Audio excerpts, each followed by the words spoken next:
Yung iba nahihiya pa. Yung iba nahihiya pa. Itong si ate, oh, ito si ate girl, nahihiya ka. Oh, nahihiya ka. Okay lang yan. Sayang din naman, di ba? Ano niyan, pang-ulam din, di ba? Oh. Oh. Yung iba para magpapataya lang ng waiting, eh, no? Ayan, oh. Tignan niyo naman, no, yung mga kababayan, oh. Ito naman, no, pinaka-latest ngayong araw na ito. Ito si ate girl, oh. Binanatan niya itong si Chis Escudero. Ay, Chis, makinig ka dito kay ate girl. Ate girl, banata mo si Chis, ha? Gusto ko, binabanatan mo yan, eh. Game, banatan Itong mo. si Senate President Cheese, parang delay ng delay at dribble ng dribble eh. Kaya parang ang tinintuloy. Eto, nanonostra ko na to eh. Ang ramdam ko dito sa babae na to, parang gusto niyang mag-ala Risa Hontiveros. From rallyista to senator. Eh, ano ba pangarap mo, madam? Anak ng toka. Kumusta budget natin dyan? Oh, yan sinasabi ko. May budget ho yan. Ng taong bayan, siya ang natatakot kay VP Sara o kaya kung hindi man natatakot. Siguro no mga early 2000, yung mga pag-agitate ng mga nagrarally na yan sa mga opisyal ng pamahalaan, merong kargada, merong birada. Pero ngayong mga panahon na to, oo, okay lang, mag-rally kayo, wala nang problema. Karapatan nyo yan eh. Hindi naman nung kami mga pinklawan, dilawan, mga talyanista dito para pigilan kayo. Kagaya ng ginawa doon sa Maisog, di ba? Sa mga rally ng mga Duterte, pinipigilan. Hindi naman ho tayo ganyan. Mag-rally kayo hanggat gusto nyo. Pero sigurado namin dito, ito sigurado namin dito, etong si ate at itong si Lola, hindi nila alam kung anong pinaglalaban nila. 100%, 110%. May pondo yan eh. Di ba? Sabi siguro itong si Risa, natalo tayo kahapon. Naano tayo kahapon, ika nga na-overwhelm tayo kahapon ng mga kasama natin. Pagdating sa botohan, dalhin na lang natin sa kalsada. Gusto niyang protektahan. Sana mas dinggin niya at mas makita niya na ang Akbayan o yan, akbayan. taong bayan dapat ang panigan niya at hindi si VP Sara. Ito yung susunod, ano ka ba? Ikaw ang papalit kay Baliko ang bibig, kay Sheljok, no? Gustong pupustura. Para sa susunod na eleksyon, mapasama siya doon sa mga, ika nga, nasa mahabang lamesa ng kabayan. Siya namang Madam, wala ka pang napatunayan, ha? Dapat maya't maya nagpapa-interview sa media. Para si Baliko. nakita nating kumupit sa taong bayan at dapat ay mapanagot natin. Na panagot. Panagot daw. O maging kayo, di nyo alam kung ano ibig sabihin ng mapanagot. Mapanagot doon sa korte ng batas. Hindi sa impeachment court. Inamin na mismo ni Chis Escudero na wala sila. Hindi nga nila kayang pabalik kung ano man yan. Di man nga kanila kayang singlet kung ano man yan. Ang kaya lang gawin ng impeachment court, wag ho kayo magpaloko sa mga mukhang kagaya nitong si ate, di ba? Wag ho kayo magpaloko. Ano ho yung mga yan, mga oportunistang palaka, ika nga, no? Susunggaban nila lahat ng oportunidad na mabandera pagbumuka nila sa social media. Baka sakali sa mga susunod na panahon, mapasama ho sila sa listahan ni shortlist ba ng akbayan na kung saan sila uupo dyan sa House of Representatives. Madam, malayo-layo ka pa. Marami-raming interview pa kailangan mong gawin. Si Baliko ang bibig, yung si, ano pangalan ito? Pakalimutan ko. Basta yung Baliko ang bibig. Yun, ano na yun, may napatunayan na, di ba? Pero si Sheljok no, matindi. Di ba, pagpasok niya, akbayang kagad. Ang tokwa, Congressman kagad siya. Ito na, rekta na tayo dito kay, dito kay Ma'am Cathy Binag, ang pinaka-aabangan, pinaka-aabangan ng lahat. Teka lang, bago tayo dyan, punta ho muna tayo doon sa MAS, dyan sa House of Representatives. Teka lang ha. Nagkaroon ho kasi ng kanina, misa. Teka lang. Ito. Malaki pondo nito, malaki pondo. Nandito itong si itong maingay sa TikTok, sa impeachment, pero pagdating sa GAA, sa mga kakurakutan ni Tambaluslo, sa mga kabalbalan sa House of Representatives, tahimik ito. Itong si Magno, Cielo Magno, tama, si Cielo Magno at ilang mga pari, ito yung mga babanatan ni Ma'am Cathy Binag sa kanyang video na to. Ito. Mamaya meron nung ganap dyan sa House of Representatives, pasadaan din nun natin yan. Ito. Cielo Magno, hindi ka nahiya. Hindi ka ba nahiya niya, Cielo Magno? Ang kapal ng mukha mo. Pagdating sa usaping impeachment, palakad-lakad ka pa sa karsada, pero sa issue ng GAA, issue ng issue ng flood control, issue ng ayuda, tahimik ka. Baka nabusalan ka na din. Ika nga nitong si Sir Marlon, baka namantikaan ka na din. Nagtoko ha. O ito, rekta ho tayo dito kay ano. Ayan, teka lang. Dito ako sa ano yan. Asan ba yung si Cielo Magno? Gusto ko nga si Cielo Magno dito eh. Oh. Siya ang artista dito, siya bida dito. Yan dyan kayo magaling. Pero okay yan, karapatan ho nila yan. Itong si ate girl, ito yung in-interview kanina. Siguro ayaw magpakita ni Cielo Magno, natakot. Kasi makikita yung pagiging ano ho niya, yung tipong galit lang talaga kay VP Sara. Lahat ho ng mga yan, galit lang kay VP. Pero itong mga bata sa likod, mga tag-ano ho yan, siguro. Ngayon kasi mga bayaran, mababa na yung 500 dyan. Malamang sa malamang, tig 1,000 yung mga, kasi maghapon yan O papakainin mo pa yan. Pero kailangan pakainin nyo at bayaran niya, mag-iiyak sa social media yan. Ito na, Ma'am Cathy B na po tayo. Game. Hello, hello. Hello. Sinasabi ko. Pagka narinig nyo na yung hello. Walang tulog. Yun na yun. Di ba? Hintay natin sila. Forward ko na madami. Talaga namang na-trigger ako dun sa kanyang selective justice. 'Di ba? Gusto ko siyang pag-usapan kasi mga katulad niyang pare ang dahilan Nako! bakit hindi na ako Katoliko ngayon. Naku po, Yun. mabigat yan. Para malaman din ng mga ibang pare na matitino. Alam mo yon? Alam niyo yon? Alam mo yon? Yan. Pag-usapan natin si Father Flavor. Na kung Si Father Addict. anong tawag dito? Dati, ninawin natin, addict dati. Inamin niya, di ba, dati, pero ngayon, hindi na. Addict na lang siya kay Dilima. Lagi niya kasama Kaya nga dati, nag-addict daw siya. Pero ngayon, hindi na. Si Father Flavio. Naglalaban ang hustisya para raw sa bayan, napaka-selective. Diyos me. Di ba? Si Father Flavor. Flavor of the month. Kasi selective ang kanyang pagpili ng hustisya. Salamat naiirita ako.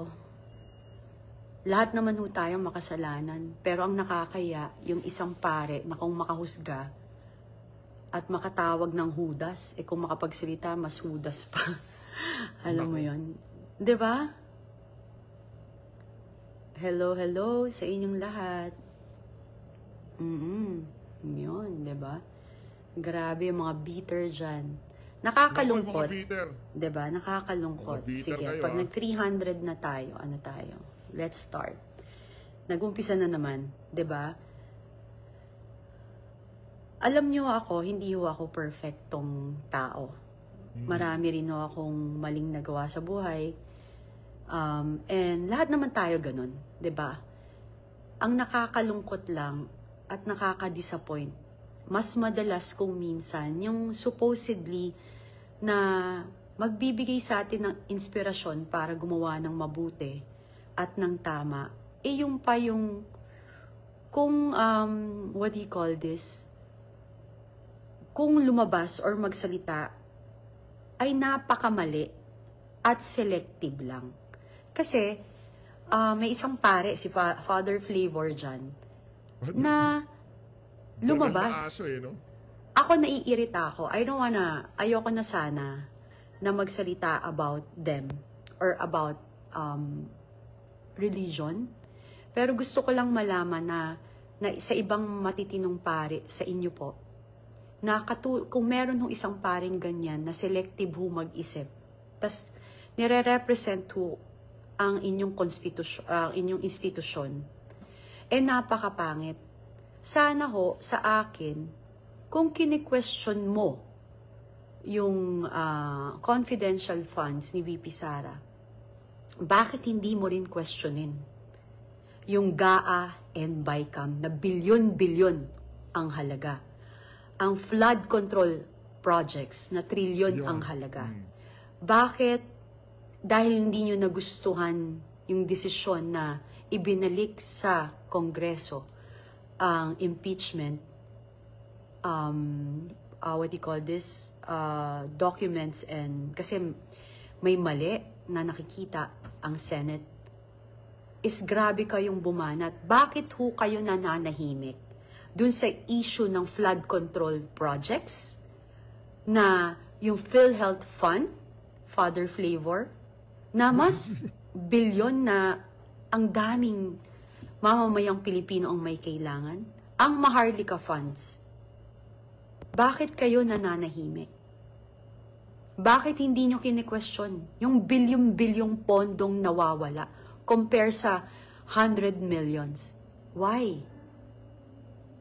Ano ba talaga? Para ba kayo sa bayan? O sa pansarili nyong interes? Or sa may nag-uutos sa inyo?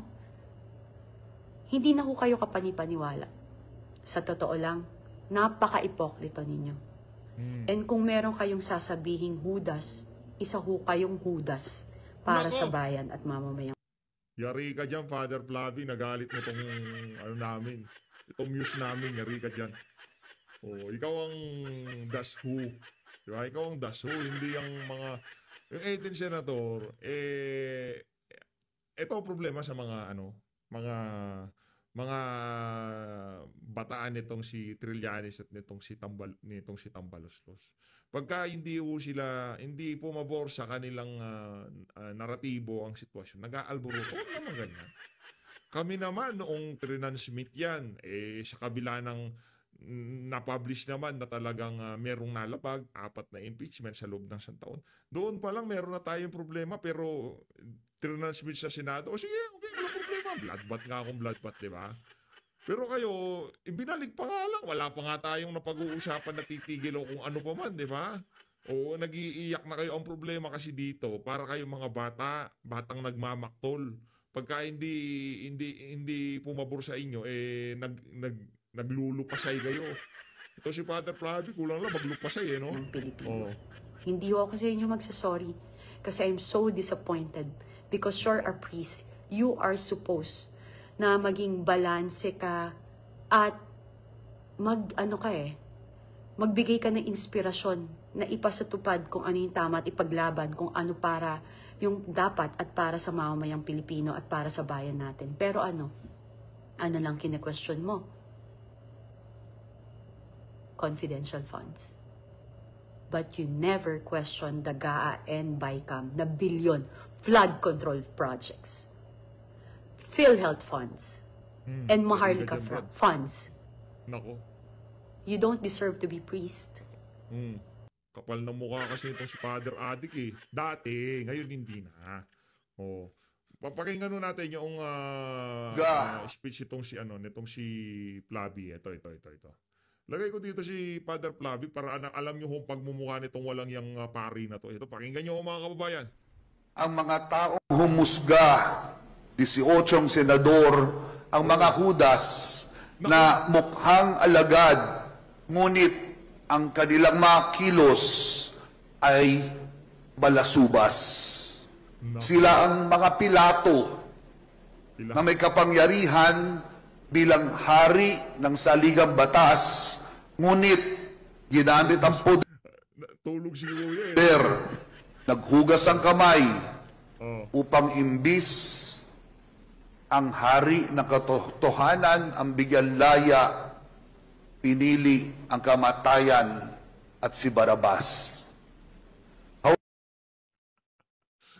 Ang hirap dito, ang hirap po pala dito paano kung baligtad ang istorya. Ang dapat maligtas dito sa isa na to si VP Sara. Ngayon yung mga, 'di ba, yung mga ayoko hindi naman kasi hindi ako kagaya nitong si yung tipong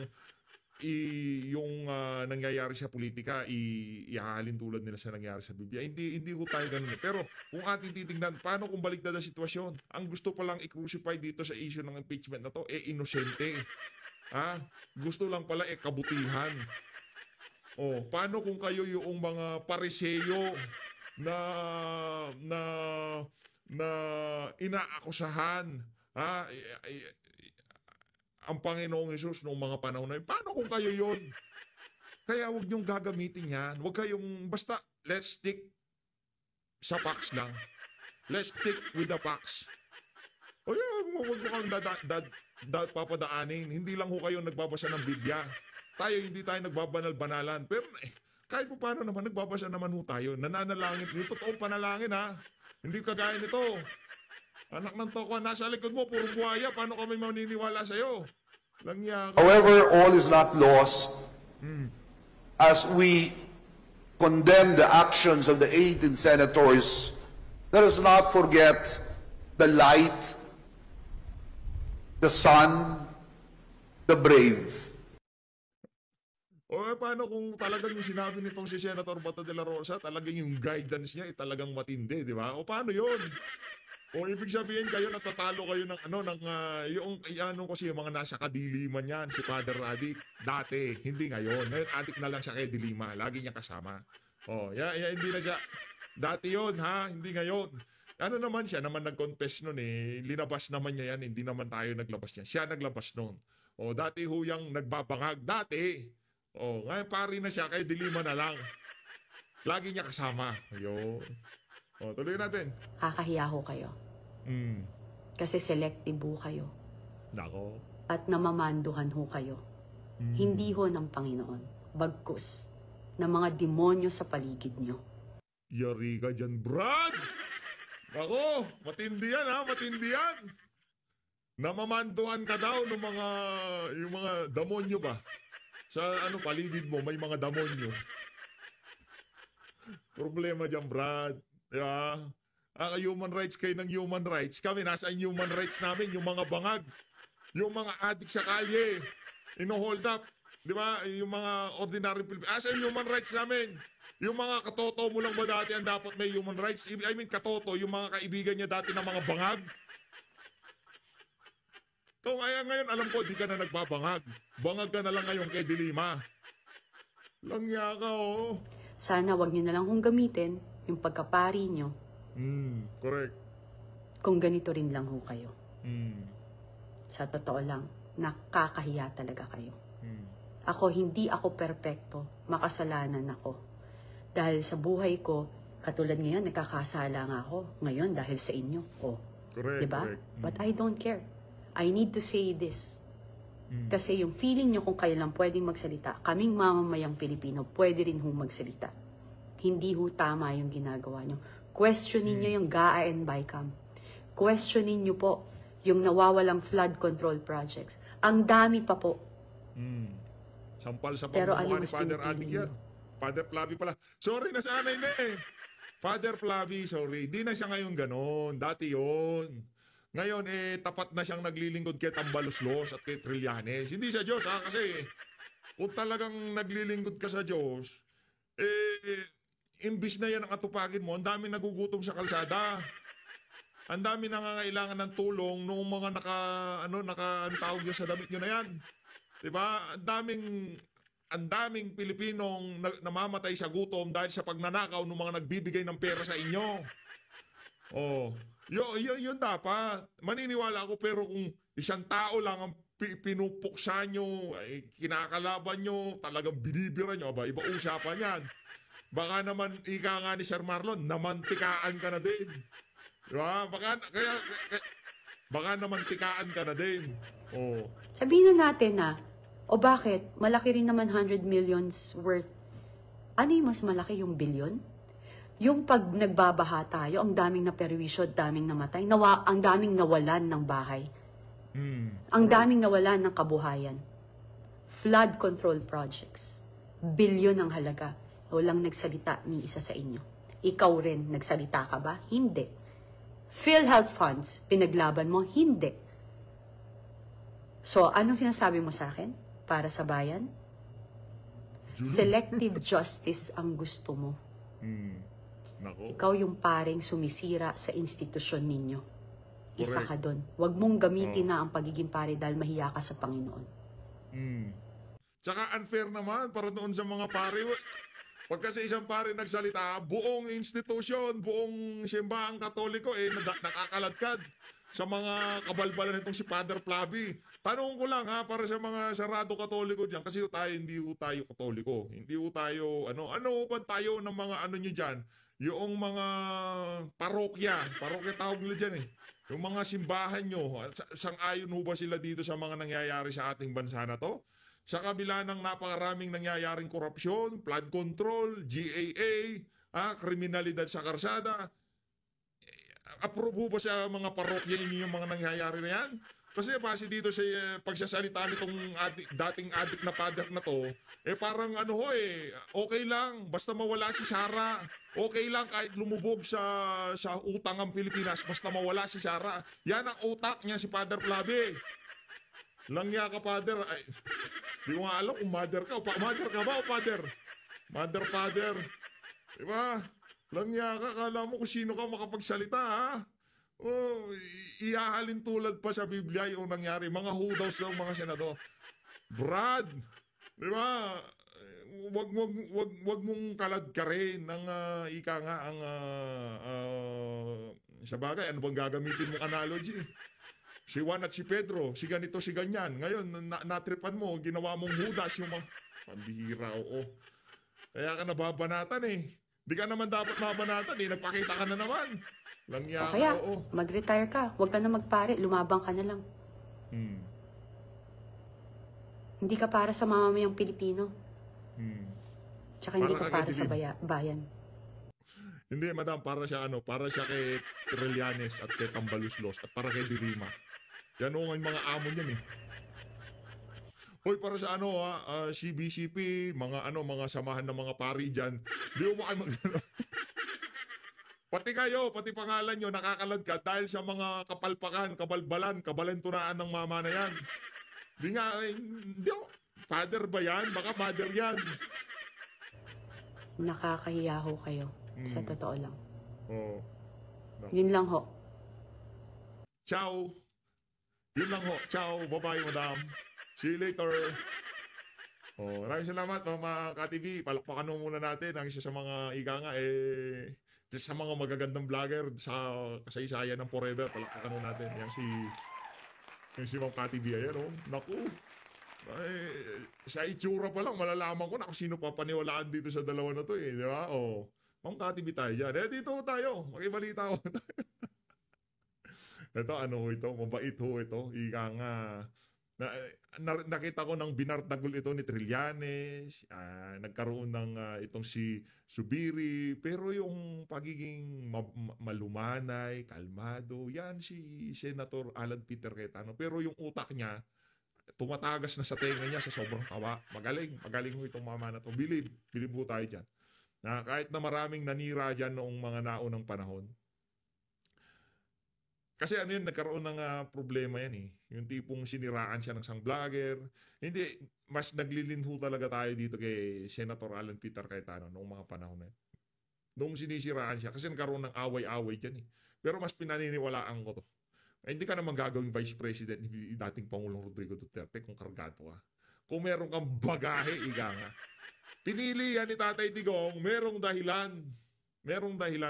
Si dating Pangulong Rodrigo Duterte kung bakit siya ang piniling maging Vice President niya noong 2016. At yung mga dahilan na yon ngayong 2023 ay 2025 talagang lumilinaw doon sa mga kababayan nating nang away dyan kay Sen Alan, di ba? Noong mga panahon na yun. Saludo ho tayo dyan, saludo. Pakinggan natin mga punto de vista niya. Hindi pa ako nakakaupo ng tahimik to really think kung ano nangyari, paano nangyari, impromptu talaga, hindi scripted. saan tayo Galing. pupunta.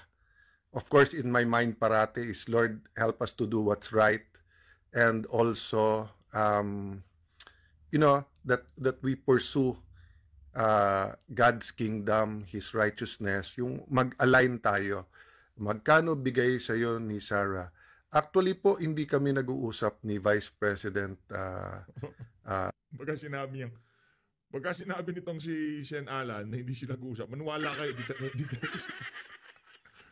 sila nag-uusap. Kahit ako naniniwala ako, di sila nag-uusap. Kahit doon sa speakership, di ba, alam naman natin kung sinong bata nitong si VP Sara nung nagkaroon ng term sharing dyan sa House of Representatives, di ba?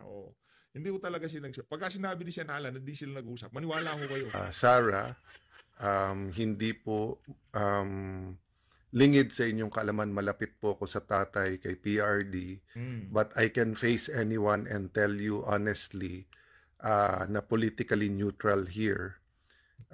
Trying to do our best for what's best for the country.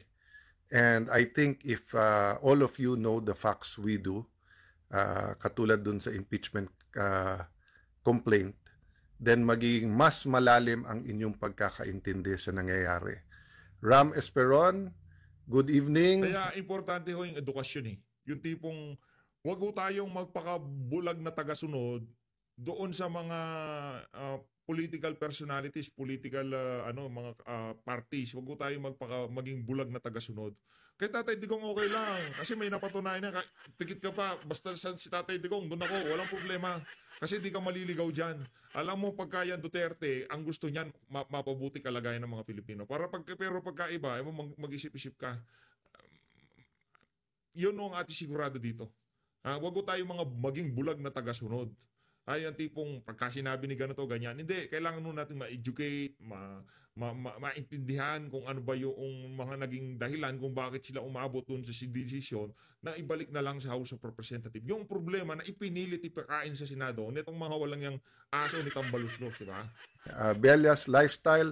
I won't react whether sinasabi niyo maganda o hindi kasi katulad ng sinabi ko kanina, pumunta ako sa Senate, alam kong may mangyayari, alam kong may magsasalita, I did not know the whole story, hindi ko alam na ganito magiging role ko today.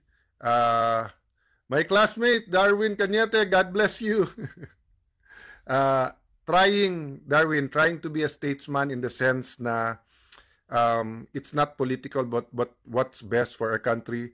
Brother Robin Padilla, good evening sa iyo. Assalamualaikum, good morning pala. Kahiwalay lang po namin kasi dumaan kami sa Thanksgiving party ni Senator Bongo. Hindi na kami naka-gown nun, kaya yung political neutrality, actually friendship yung kay Senator Bongo. Mabuhay ka rin, brother. Salamat po na pinapakinggan nyo rin ako. Matt, good evening. Watching from Riyadh. Assalamualaikum. Sa mga kapatid natin sa Middle East, eto nasa Davao City, si Lorelai naman. Maayong gabi sa kaninyong tanan. Guys, Jerry, thanks for the compliment but I wasn't actually defending the Vice President. Sa akin, simple lang. Gustong i-dismiss, hindi pa kompleto lahat ng aming facts, hindi pa nasasubmit lahat. Pero sa Senate, katulad ng sinabi ko, botohan yan. Nararamdaman ko yung nararamdaman ng ating mga kasamahan. So tingin namin yung naging desisyon na pagsauli muna sa House at pagbigay nila sa amin ng certification at saka ng dokumento na ito ba ay talagang isang impeachment na nakalagay sa ating konstitusyon o ito po ba ay pang-apat, mas lilinaw. Pangalawa, babaksak to sa 20th Congress, both yung prosecutors na galing sa House at yung sa mga senador. So kahit anong tingin nyo po, makikita nyo po, hindi na delay. So mahaba pa to, no? So wag muna kayo mag-congratulate o magalit, mag-discuss lang tayo. Banat Bay! Ang sarap pag binati ka ni Banat Bay, pero ang sakit pag inuupakan ka ni Banat Bay. Pero personal friend ko po yan. At sa mga personal friends kong vloggers or lalo sa journalist, kahit magtirahan, as long as hindi personalan, okay kaming lahat. Although never naman kami nag-disagree ng todo ni Banat Bay. Pastora Tess, good morning. Are you still awake or are you out of the country? Happy po ako nakitang grabe ang paglaki ng ministries na trust sa inyo ng Panginoon. So guys, pag-pray nyo pa kung ano ang ating topic, may nag-suggest kanina dahil nga ang tingin niya akma yung pagka-bigkas ng Jeremiah 29:11, yung sinasabi po sa Bible. By the way po, si Jeremiah bilang isang propeta ay kinikilala ng Muslim, ng Hudyo at Kristiyano. At yung sinabi niyang, alam ko, di ba, yung for I know the plans I have for you, yung plano ko para sa inyo, sabi ng Panginoon, says the Lord, plans to prosper you and not to harm you, planong pagpalain kayo't hindi saktan, plans to give you hope and a future, plano bigyan kayo ng pag-asa at kinabukasan. Nirelate ko po kasi yon na napakadali pong sabihin yon, pero kailangan nating intindihin may plano ang demonyo para sa atin. So, pirme yan, pirme. ang ating laman, ang ating spirit, ang Holy Spirit at masamang spirito, kinakausap tayo. Sino pakikinggan natin? Di ba? And of course, the Lord of God, the Holy Spirit always wants kung ano kalooban ng Diyos. Pero yung mga spirito ng mundo na to, karamutan, kalaswaan, bisyo, love for money, di ba? Nandyan yan. So, pero I have to recognize at to admit to you guys, nasa Houston, Texas pala si Pastora. Hello po. God bless po sa inyo lahat dyan. Ito naman, from USA din, si Jolvic. So, I was saying lang po, no? You have to recognize when you're in certain situations, kaya nga nyo nga dinidiscern. Di ba? Kung ganun kadali, parate, kung anong tama't mali, di bakit yung pinaka-wise na tao sa buong mundo, throughout history, si King Solomon, bakit ang prayer niya sa Panginoon, Lord, let me know right from wrong, at saka katulad ng reminder ni Monsignor David ng Paranaque, may kasunod sa prayer yon, and the strength to do what is right, di ba? So, to be fair sa marami kong kasamahan, nakailan kwentuhan kami kanina habang nag-argue yung iba or nung nag-lounge kami, whether magkape or medyo mag-CR ng mabilis, tinatanong nga na anong options, anong nakakabuti, anong legal basis, kasi nga hinahanap mo kung ano yung best in that situation. When there's always two choices, tama at mali, doon ka parati sa tama. Pero sometimes there's more than two choices eh. May mali, may tama, may mas tama, meron pinakatama sa sitwasyon na to, and doon yung hinahanap lahat, di ba? So hindi naman yan po ang topic at hinihintay nga ako ng mga pamangkin ngayon. Edith from Paris, France. Yan. Just Vlog, good evening sa inyo. Ronald Barcelon. Si Ronaldo Barcelon from, nasaan ka ngayon? Nasa Italy, tama ba? Christina Rotap, thank you po. Challenger Target, good evening. By the way, babanggitin ko lang sa inyo ha. Wala pong nagplano sa amin na February 5 na kung kailan mag-eleksyon, doon ifa-file yung impeachment. Wala pong nagplano sa amin na gawin legal, ang legal issue na to ay gawin political issue. Kaya nabanggit ko nga nung isang araw, di ba? Kahit tanungin mo ang kandidato, no? Lalo ng mga media, kasi sila ang nasa news. Kayo ba, ano ang stand nyo sa impeachment? Isa lang ang tamang sagot dun eh. Na hindi kami pwedeng magsalita kasi dapat politically neutral dahil judge kami. Pero election nga eh. So yung nagboboto sa'yo, naghihintay nung sagot. At dahil election nga, yung mismong media na itatanong to. So ibig sabihin eh, yung hindi tayo pwedeng magturuan o magsisihan kung bakit bumalik-baliktad, di ba? Yung pagkaalam natin sa impeachment when it was filed in the last day, right before the election, and it became an even more highly charged issue nung inaresto at inexport o dinala sa ibang bansa na hindi dumaan sa korte ang ating dating Pangulo. So hindi ko nababalikan lahat yan, no? Yung sinabi ni Brother Robin kanina, di ba tama naman yung sinabi ni Senator Pimentel na may mga bagay na hindi nakakain pero importante like hustisya. Tama din naman sinabi na may tamang oras sa legislation. Pero tama din naman si Brother Robin na ang daming mga nakasabay kam na napakagagandang batas na para sa bansa, para sa atin, mabibinbin to pag hindi namin inasikaso tomorrow.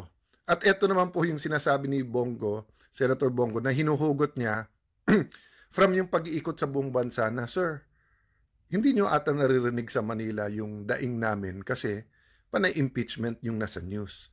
What's in the news also matters.